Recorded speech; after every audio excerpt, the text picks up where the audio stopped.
Tantor here with a recap of Georgia Tech's absolutely exciting 35-12 win over Georgia State. Yes, it's a game that Georgia Tech should have easily won, and quite frankly, they did. Georgia State did put up a fight. You're not going to hear me bag on Georgia State. The people down in the athletic department for Georgia State's always treated Coach and Crusoe and Tantor very, very well.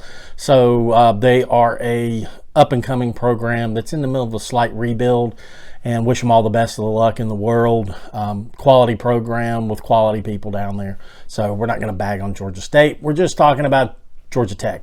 It's a game that a Power 5 conference team that is a pretty good Power Conference team should win, and we did. So we did exactly what we should have done. We controlled the game, and we won. We'll stick with what I like and what I hate. We'll just do the same thing that I normally do for the past multiple years. So we'll stay with that format here. But number one, what I liked, Georgia Tech covered at home. All right, it was a 20.5 point spread, and we covered at home. That's always good. We like that. Haynes King put in a Heisman Trophy, yes, I said it, Heisman Trophy winning performance. He was pretty darn good. I would even go to say excellent. It wasn't perfect. There are a couple of things that worry me, and we'll do that with what I hate. But it was an excellent performance there. The offensive line, I would say, dominated the line of scrimmage, because in Tantor's world, getting 3 and 4 yards per carry is a win. And we're going to do the simple math for the non-Georgia Tech graduates. 3 plus 4. And then on third down, you get another 3 or 4 yards. First down! Okay? That works. I'm okay with the Paul Johnson version of offense where we put together 10, 11-minute drives and we beat you 28-0 when you only touch the ball 4 times. So that's fine with me. 3 or 4 yards a carry. I'll take it every time. Player of the game. The standout here was Malik Rutherford. Wow. Just plain wow. He caught everything thrown in his direction. He was yards after the catch, everything. Just amazing. Crossing routes, deep, out, wide receiver screens. They showcased his talents tonight, that's for sure. This was a highlight reel from Malik Rutherford. Good job. I love our running back room. We got to see a new kid out there carrying the ball at the end of the game, Carey, and he looks good. He's got sneaky shiftiness, quickness. I liked a lot what I saw of Carey. But, of course, our stalwart with Jamal Haynes, another excellent game for Jamal Haynes, and Alexander backed him up, and that was another excellent version of Alexander coming in and just spilling him for a second. Our running backs are looking really, really good, because they're looking really good because our offensive line is flat out freaking dominant. Buy those boys a biscuit, all right? And then let's just Halls at tight end. Now, he did get a holding call called against him, but I thought he buried the guy. I thought he dug a hole in the turf, planted the defender, covered him up. Evidently, that's not allowed. It's not allowed to absolutely destroy a defensive player with this officiating crew, and we'll get to that later. Halls, when he blocks you, you're freaking blocked, all right? They did a little wide receiver screen. He blocked 2 guys. He put 2 guys on their ass.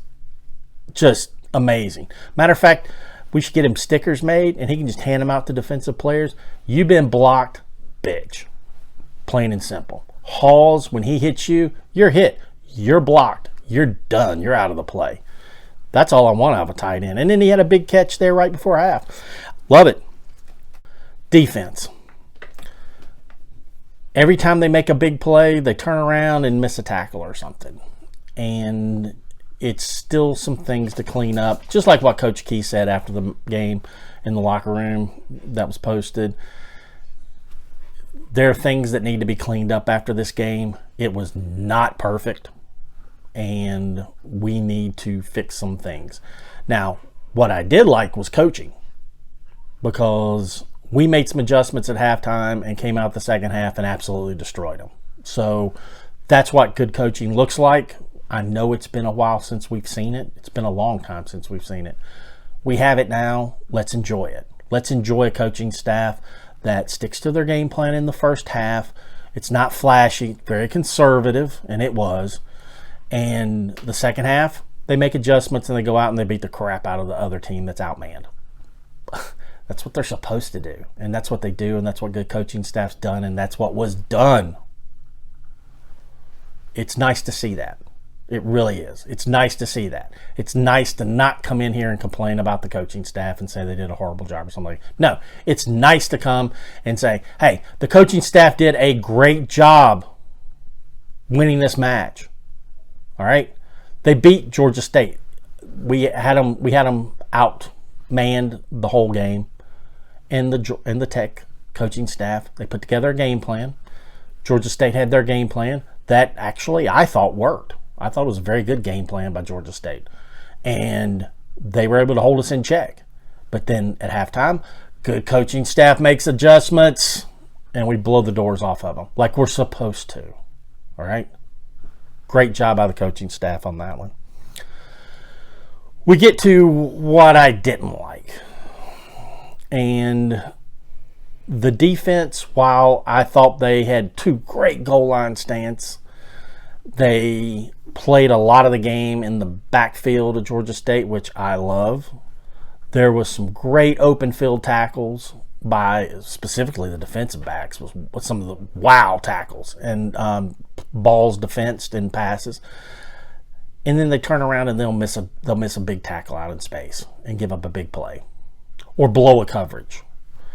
So very, I won't say inconsistent, but I'd give them an 80.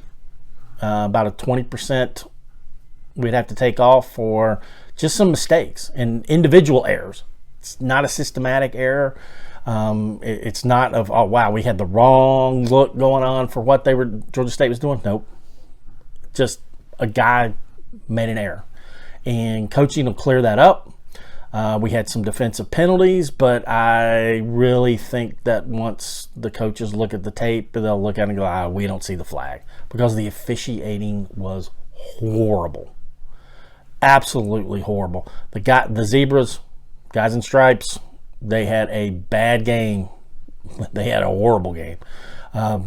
And they really kept alive a lot of Georgia State's drives by calling penalties that, quite frankly, just didn't exist. So we've addressed those two things. And then I'm going to have to nitpick Haynes King. I mean, he was almost perfect. But Georgia State did something a little bit differently that I haven't seen other teams do to him. They didn't really rush him. Even when they blitzed, they pulled up. They pulled up just past the line of scrimmage and tried to use their length to knock his passes down. And they had at least 4, by my count, tip passes.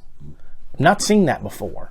And that's putting that in the back of my mind that what is going on here? I thought that Haynes King had a good throwing motion. I thought he had a good release point. I thought he found his alleys to throw in. I didn't think he had a problem with having passes batted down because he was throwing at a lower arm angle. So that's something I watch film on. I guarantee you Winky's going to watch film on that to see what the problem is and how to solve that.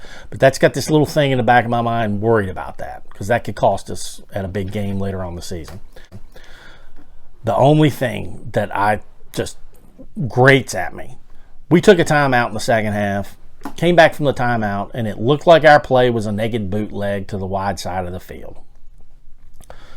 The running back, in my opinion, it's me because I have no idea how their play was designed, but the running back, instead of just leaking out, taking his 5-yard gain with a pass from Haynes, tried to block and fell down, which took away the first option. The second option is deeper down the field to Singletary.